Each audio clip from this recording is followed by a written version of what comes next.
I don't need my phone. No, help.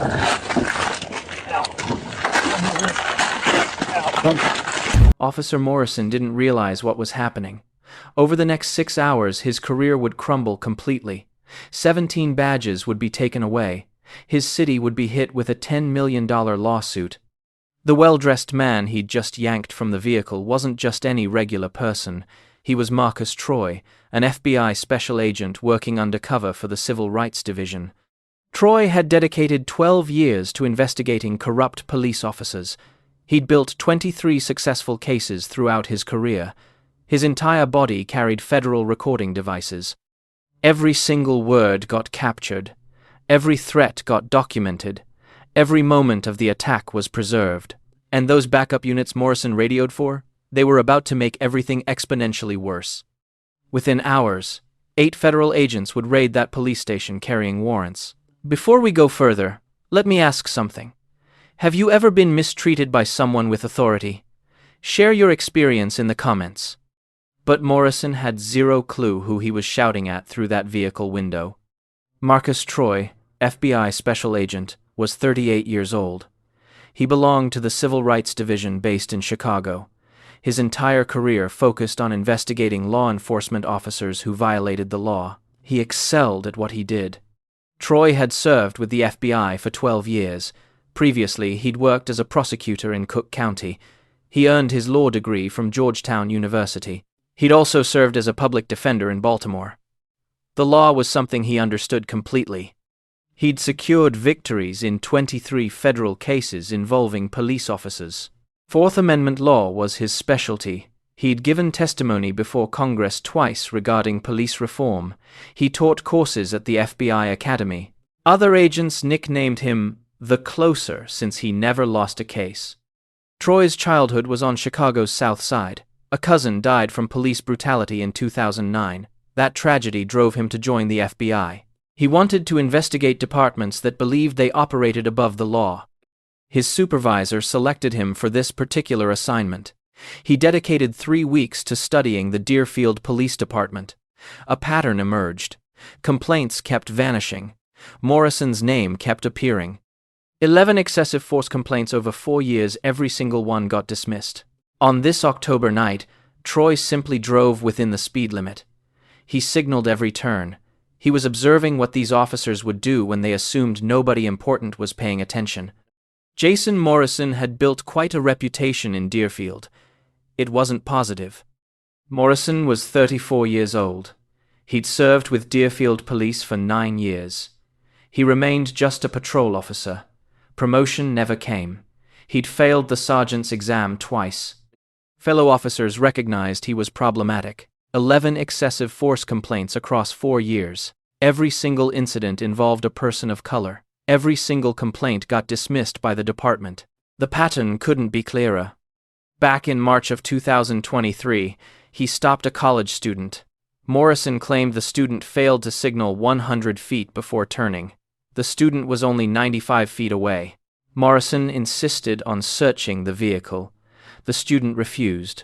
Morrison summoned a drug dog and detained the student for 47 minutes. The dog discovered nothing. The complaint vanished. In July of 2023, a driver requested Morrison's badge number.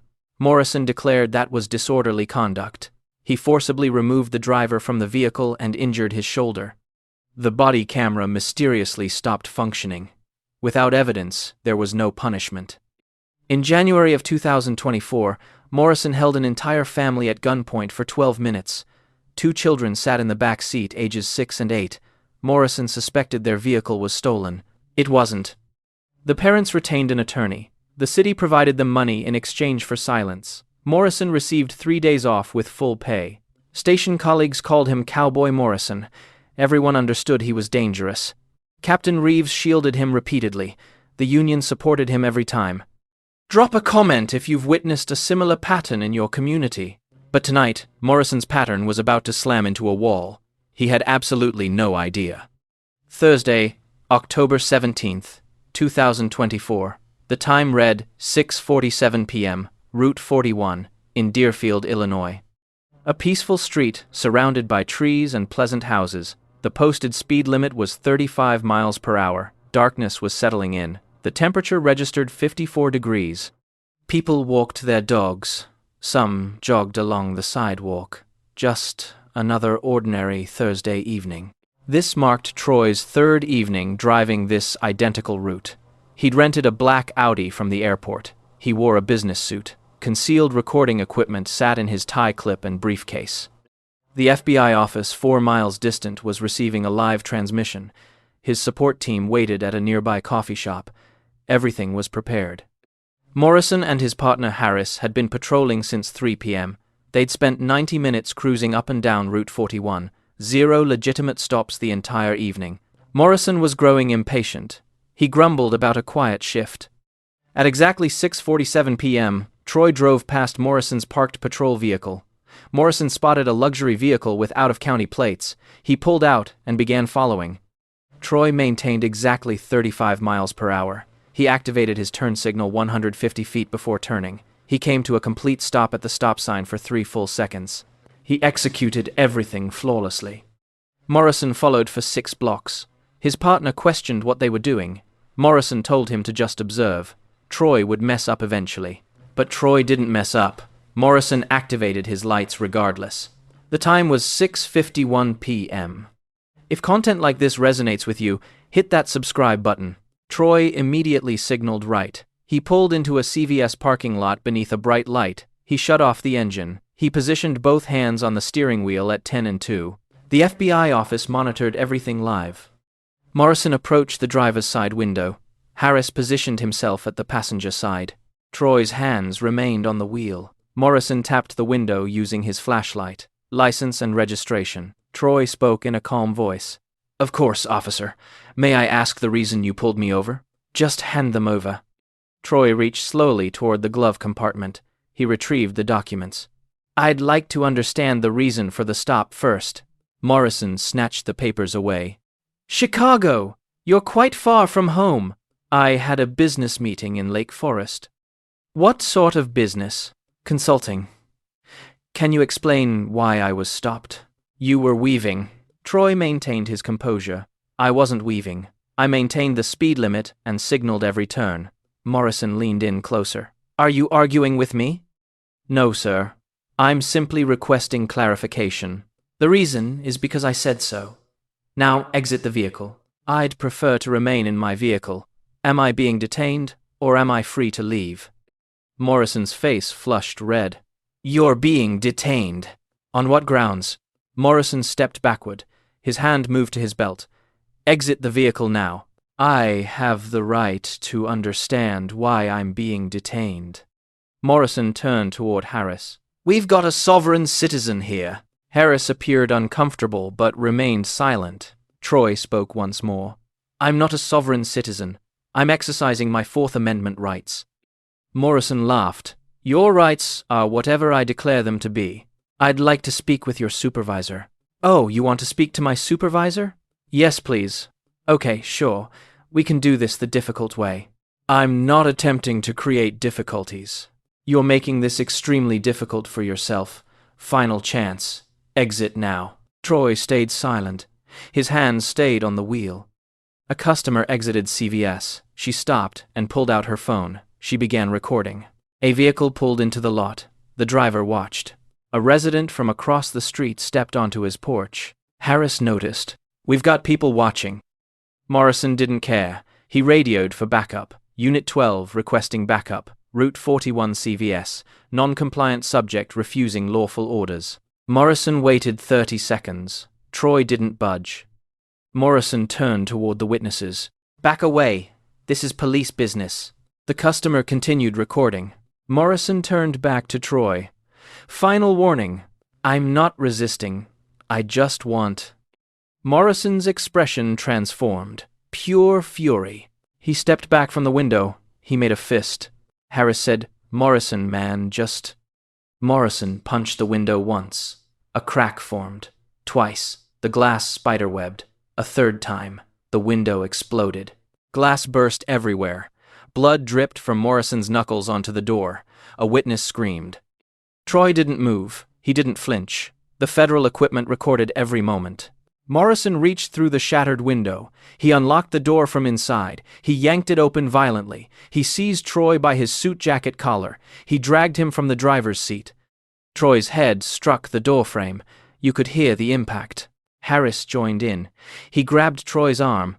Both officers pulled Troy from the vehicle. Troy's body crashed onto the parking lot pavement. His cheek scraped across the ground. Blood appeared on his face. Morrison yelled, "Stop resisting!" But Troy hadn't resisted. He hadn't moved aggressively whatsoever. Morrison pressed his knee into Troy's back. Harris twisted Troy's arm behind him way too far. The angle looked unnatural. Troy showed pain but didn't struggle. The federal equipment continued recording everything. 4 additional patrol vehicles arrived within 3 minutes. Officers Ramirez, Chen, Patterson, and Willis emerged. Captain Thomas Reeves arrived in an unmarked vehicle. Reeves surveyed the scene. Shattered window, blood. Troy face down on the ground. Morrison was breathing heavily. Sovereign citizen, captain, refused all lawful orders, aggressive behavior, suspected DUI. Troy had spoken maybe 15 words total, all of them polite. Reeves asked. Did he blow? Morrison said. Refused field sobriety. That was a complete fabrication. Troy was never asked to perform a field sobriety test. Morrison was inventing the narrative as he went. Reeves ordered them to search the vehicle. Officers searched the Audi for 8 minutes. They discovered a briefcase containing business documents, a laptop, a phone charger, a water bottle. Nothing illegal. 0 weapons, 0 drugs, 0 anything problematic. The vehicle registration returned clean. It was a legitimate rental from Enterprise. Troy's license showed valid. No warrants. Clean record. Reeves appeared confused. Morrison insisted he was weaving. Captain, I witnessed it. But Morrison's camera wasn't activated during the initial stop. There was 0 proof. 3 witnesses documented everything. Sarah Chen was a 29-year-old nurse. She recorded the entire window breaking on her iPhone. Later, she informed federal investigators. The man in the vehicle never moved, never shouted, never fought back. The officer simply started punching the window for absolutely no reason. It was terrifying. David Martinez was 52. He lived across the street. He observed from his porch. His Ring doorbell recorded audio of everything. He stated, I heard the officer screaming. Then I heard glass shattering. The man being arrested remained completely calm. This was absolutely wrong. Amanda Foster was 34. She worked as a real estate agent waiting in her vehicle. She filmed from 20 feet away. She stated, I thought I was witnessing someone get murdered. The violence was immediate and unprovoked. The evidence was accumulating. Troy's federal equipment transmitted 4 separate video feeds to the FBI office. 3 civilians recorded on their phones. The CVS security camera captured everything. 2 Ring doorbells recorded it all. But here's the thing. Harris's body camera wasn't activated. He later claimed he forgot. Morrison's body camera experienced a malfunction. Later they proved he deactivated it deliberately. Reeves made his decision. Take him to the station. Charge him with obstruction of justice, resisting arrest, and disorderly conduct. Troy said, I want to speak to an attorney. Morrison smiled. You're going to need one. They placed Troy in the back of a patrol vehicle. His hands were cuffed behind his back. His shoulder ached from the arm twist. His face was bleeding. His suit jacket was ripped. Troy remained silent. He considered identifying himself as FBI. He decided against it. The mission was to document what occurs when they believe they're safe. This is what they do to people without federal badges. This is what they do when they assume nobody powerful is watching. 4 miles away at the FBI office, Supervisor Keller was monitoring the live feeds. She watched Troy's face strike the pavement. 8 agents were already preparing. They were filing warrant applications. A U.S. attorney was on the phone. They decided to allow it to continue for maximum evidence collection, but they would intervene before Troy spent the night in jail. The timeline was 6 hours. Type justice in the comments if you believe Morrison just committed the worst mistake of his life. They transported Troy to Deerfield Police Station at 7:14 p.m. They placed him in interrogation room 2. He was handcuffed to a table bolted to the floor. Then they left him alone for 1 hour and 23 minutes. This is a standard tactic. Make the person uncomfortable, make them anxious, make them willing to talk. But Troy simply sat in silence. He didn't request water. He didn't demand anything. He just waited. At 8:37 p.m., Captain Reeves entered with Morrison. Reeves asked, "You want to explain what that was about?" Troy asked, "Am I under arrest?" "You're being detained pending investigation." "On what charge?" Reeves replied, "Obstruction, resisting arrest.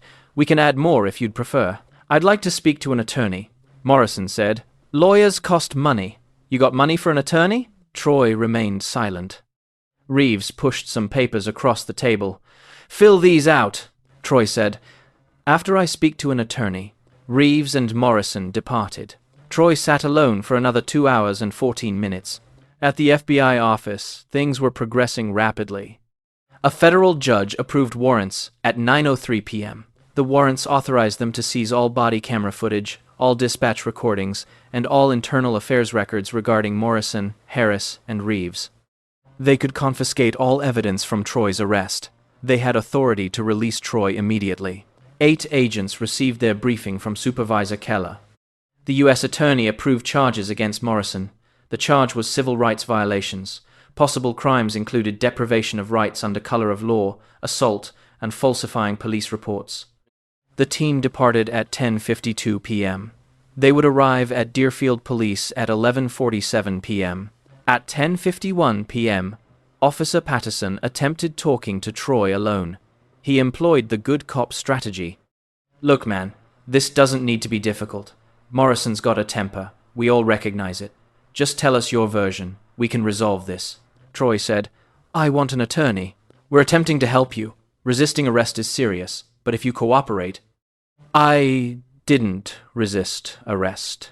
I asked why I was being detained." "That's not what Morrison claims." "I want an attorney." Patterson left. Troy was alone again. Now, here's what happened next. At 11:47 p.m., the station had 4 officers on duty. Captain Reeves was still present. Morrison was completing paperwork. Harris was in the break room. The front doors burst open. 8 FBI agents walked in. They wore windbreakers with FBI in yellow letters. Supervisor Keller was leading them. The desk sergeant, Officer Willis, stood up.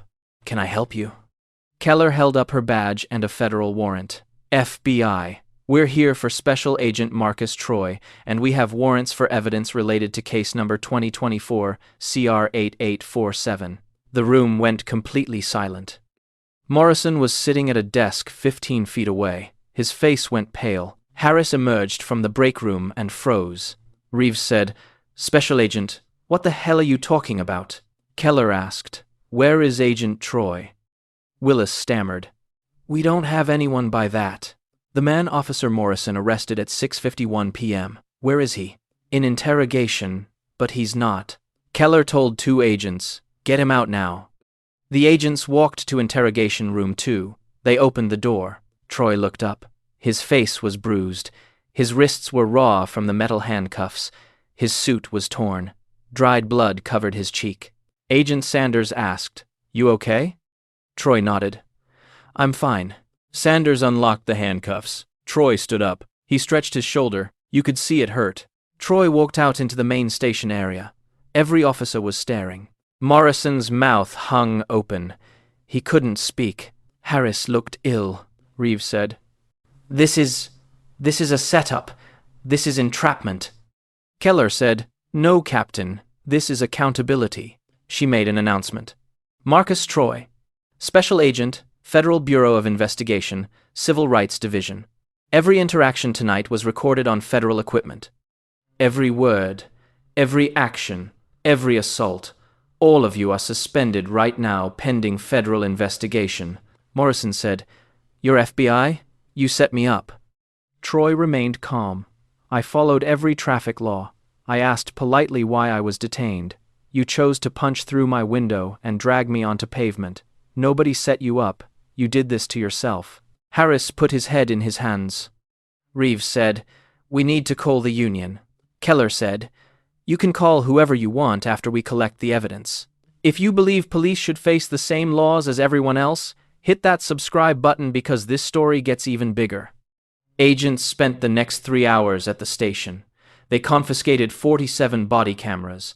They took 12 dashcam hard drives. They seized 8 years of internal affairs records. They discovered Morrison's body camera was deactivated deliberately before he approached Troy's vehicle. They discovered Harris forgot his camera. They discovered Captain Reeves had dismissed 23 complaints against Morrison over 4 years. They found a pattern. 8 different officers had complaints that vanished without investigation. They found Morrison had 2 prior excessive force cases. The city had paid settlements with confidentiality agreements.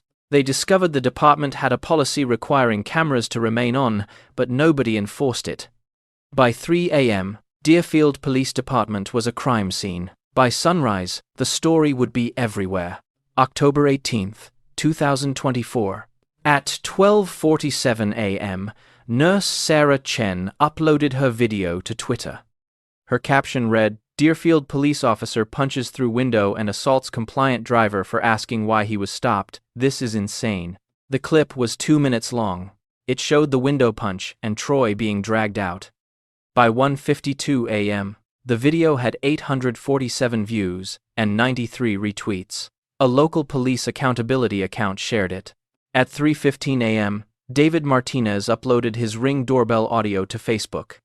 He wrote, "Witnessed excessive force tonight in my neighborhood. The man being arrested never raised his voice. The officer's rage was terrifying." By 6 a.m., Chen's video hit 12,400 views. Local news scanner accounts noticed FBI presence at Deerfield Police overnight. At 7:30 a.m., a Chicago Tribune reporter called Deerfield Police for comment. They said, "No comment." At 9 a.m., someone leaked to the reporter that the arrested man was an undercover FBI agent. Later, they discovered it was Officer Harris who leaked it. At 9:47 a.m., the Tribune published breaking news. The headline read, "FBI agent allegedly assaulted by Deerfield Police during traffic stop. Federal investigation launched." By 11 a.m., Chen's video had 127,000 views. It was trending number 3 in Chicago. By 2 p.m., national outlets picked it up. CNN, NBC, and ABC all covered it. By midnight, on October 18th, the video had 1.8 million views across all platforms. The numbers were massive. Twitter had 1.2 million views, 94,000 retweets, and 312,000 likes. TikTok had 3.4 million views and 847,000 likes. Facebook had 890,000 views and 67,000 shares. Instagram had 1.1 million views. YouTube news compilations got 2.3 million views total. Reddit put it on the front page with 487,000 upvotes combined. People were furious. Top comments said things like, "This is what they do when they think cameras don't matter. Imagine what happens when there are no cameras." That got 94,000 likes. Another said, "An FBI agent. They assaulted an FBI agent and still thought they'd get away with it. The arrogance is unreal." That got 67,000 likes. Every local news station led with the story. CNN did a segment, MSNBC covered it. NBC and ABC ran it on their evening news. On October 19th, the FBI released a statement. It stated Special Agent Marcus Troy was conducting an authorized undercover investigation into civil rights violations. The assault was under federal investigation. They would pursue all charges. The police union attempted to defend Morrison on October 19th at 3 p.m. They claimed Morrison followed department protocol during a high-risk traffic stop. The public got even angrier. On October 20th, the city manager contradicted the union. They stated the actions in the video don't reflect their values. All involved officers were on leave. On October 21st, the union president went on local news. He claimed Troy entrapped the officers. That same evening, the FBI released a transcript. It showed Troy asking, "Can I ask why you pulled me over?" and Morrison responding with threats. The union went silent after that. Morrison's wife attempted to help. On October 22nd, she posted on Facebook, "My husband is a good man who was doing his job. This is a witch hunt." The post received 340 shares. with mostly negative comments. Morrison deleted all his social media by October 23rd, but it was too late. Screenshots already showed his history of pro-police posts and complaints about activists. Share this story if you think millions of people needed to see what really happens during traffic stops. The FBI spent 3 weeks investigating. October 18th to November 8th, they assigned 6 agents full-time to the Deerfield case. They examined 8 years of department records. They interviewed 47 witnesses. They reviewed 340 hours of body camera footage. They studied 89 traffic stops Morrison conducted over 3 years. They found a pattern.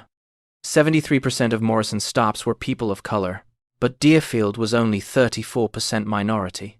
All 11 excessive force complaints involved people of color. All were dismissed by Captain Reeves without proper investigation. The city had settled 3 prior incidents with confidentiality agreements, total paid $187,000.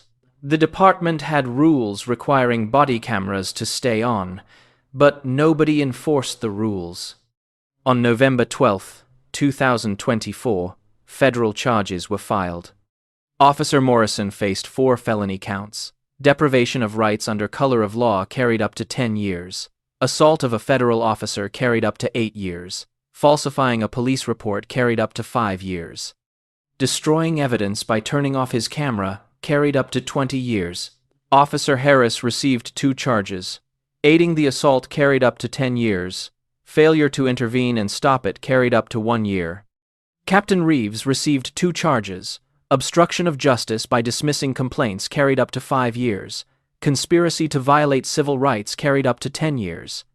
On November 15th, Troy filed a $10 million civil rights lawsuit. He sued the city, Morrison, Harris, Reeves, and the entire police department. Wait until you hear what the city had to do next.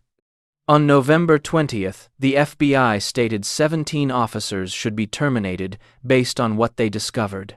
The city manager had to act due to federal pressure and public anger. Morrison, Harris, and Reeves were terminated. 6 officers with dismissed excessive force complaints were fired. 5 officers who falsified reports were fired. 3 supervisors who didn't enforce the camera policy were fired. That's 17 total. 9 more officers were suspended pending review. They had to complete civil rights training. They were reassigned to desk duty. In February of 2025, the city settled the lawsuit. They didn't want to face trial. The settlement was $10 million to Troy, another $2.4 million for attorney fees, total cost $12.4 million. The city's insurance covered some. Taxpayers paid the rest. The insurance company dropped their coverage afterward. The settlement required policy changes. Body cameras must remain on at all times. An independent board with regular citizens would review cases. The city banned using qualified immunity as a defense in future cases. They had to conduct civil rights audits every 3 months. They couldn't hire officers who were terminated for misconduct from other departments. The criminal cases concluded between March and June of 2025. Morrison pleaded guilty to 2 counts. He received 6 years in federal prison and 3 years supervised release. He can never work in law enforcement again. He filed for bankruptcy due to legal bills. Harris pleaded guilty to failure to intervene. He received 1 year probation and 200 hours of community service. He can never work as a cop again. He assisted the case against Morrison and Reeves to get a lighter sentence. Reeves went to trial. He was convicted on both counts. He received 4 years in federal prison. He lost his pension. That's rare, but the judge stated the corruption pattern justified it. His appeal was denied. Morrison lost everything. His wife filed for divorce in January of 2025. His house was foreclosed. He can never be a cop again. 4 other victims came forward with lawsuits against him. He declared bankruptcy but still owes $340,000. The entire department suffered. Deerfield Police was placed under 5-year federal oversight. The Department of Justice monitors all their policies, training, and hiring. City insurance costs increased 400%. Nobody wanted to work there due to the reputation. 12 veteran officers quit rather than work under federal oversight. The city budget took a massive hit. The $12.4 million settlement, plus $3.2 million for federal compliance, plus $1.8 million for new training and oversight, equals $17.4 million over 3 years. Property taxes increased 8% to cover it. Morrison's attorney tried one final thing before sentencing in April of 2025. They released a statement. Officer Morrison regrets the escalation of the traffic stop and acknowledges his actions caused harm. It didn't work. The judge stated Morrison showed no genuine remorse. The passive language and lack of accountability made the sentence harsher. Drop a comment if you believe Morrison's punishment was sufficient or if it should have been more severe. In May of 2025, Troy held a press conference at the FBI Chicago office. 47 reporters showed up. Troy discussed his shoulder injury. He needed 8 weeks of physical therapy. He discussed the psychological impact. "I've investigated police violence for 12 years, he said. I thought I understood what victims experience. I didn't. Not until I felt my face strike that pavement and heard an officer scream, 'Stop resisting,' when I hadn't moved." He discussed nightmares, about being nervous when he sees patrol vehicles now. "I'm an FBI agent with resources, support, and authority, and it still affected me deeply. Imagine what it does to someone without those protections." He explained his thinking during the stop. "My training told me Morrison was violating my rights from the beginning, but I stayed silent because the mission required it. I needed to document what happens when officers think there are no consequences. What you witnessed in that video happens every day to people who can't fight back. They're told their rights don't matter, they get hurt for asking questions, and then they get blamed for it. I had federal equipment recording. Most victims have nothing except their word against an officer's report, and we've seen how departments handle those complaints." Troy had a message for regular people. If you've been told by police that you don't have rights, that you can't ask questions, that you just need to comply with whatever they say that's wrong, you have Fourth Amendment rights. You have the right to know why you're being stopped. You have the right to refuse illegal searches. But I also know exercising those rights is dangerous when the person with the badge has a history of violence and a department that protects them. That shouldn't be reality in America, but it is. He had a message for police, too. "To the officers who watched Morrison punch through my window and said nothing, you're part of the problem. To the departments that dismiss complaints without investigating, you're creating more Morrisons." Troy listed what he wants changed. End qualified immunity. Independent oversight in every department. A national registry of officers terminated for misconduct so they can't just transfer to the next town. Officers must intervene when they witness excessive force. Body cameras that can't be deactivated. Real consequences for falsifying reports.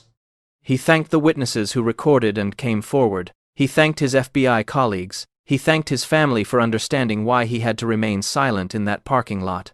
His final quote hit hard. "Dignity isn't something officers grant you. It's something you possess as a human being. When someone in authority strips it from you, that's not law enforcement. That's abuse of power. And we don't accept that in this country." This case exposed something bigger. Between 2016 and 2024, over 85,000 law enforcement officers were investigated for misconduct in the United States. Only 31% were terminated. The Department of Justice discovered that 63% of excessive force complaints get dismissed without proper investigation. Officers terminated for misconduct transferred to new departments 42% of the time. There's no national database to track them. Cities paid $3.2 billion in police misconduct settlements between 2015 and 2024. Taxpayers fund it. Officers rarely pay personally. Most victims don't have Troy's resources or authority to fight back. So let me ask you, should officers be allowed to hurt people for asking why they're being stopped? Should qualified immunity protect government officials who deactivate cameras and falsify reports? Should taxpayers keep paying billions for police misconduct while officers face no personal consequences? Because if we don't end qualified immunity, if we don't establish independent oversight, if we don't build a national database tracking terminated officers, Then we're just waiting for the next Morrison, the next victim, the next $10 million settlement that your city pays while the officer transfers to the next town and does it again. This happens right now in your city, in departments that claim they're different, until cameras catch them. Then suddenly, it's just one bad apple, and the officer feared for his safety. And the investigation is ongoing, and nothing changes. Comment below if you believe qualified immunity should be ended. If you think stories like this matter, hit that subscribe button. We're going to keep exposing these patterns. We're going to keep demanding better. We're going to keep fighting for accountability and transparency. This isn't just about one power-hungry officer or one FBI agent who had resources to fight back. It's about all of us. See you in the next one.